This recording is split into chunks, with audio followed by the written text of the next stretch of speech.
Hey guys, how to download Apex Legends on PC or laptop? Want to play Apex Legends on your laptop but not sure where to start? Don't worry. In this video, I'll show you the fastest and safest way to download Apex Legends step by step so you avoid errors and get into the game smoothly. Stay tuned, your Apex journey starts now. And Steam downloading is most important. To search Steam, link in description.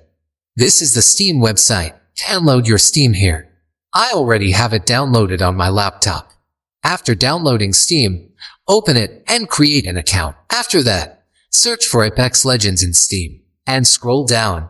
And here, instead of the play game, it says add to library. Click on it because my library has already add.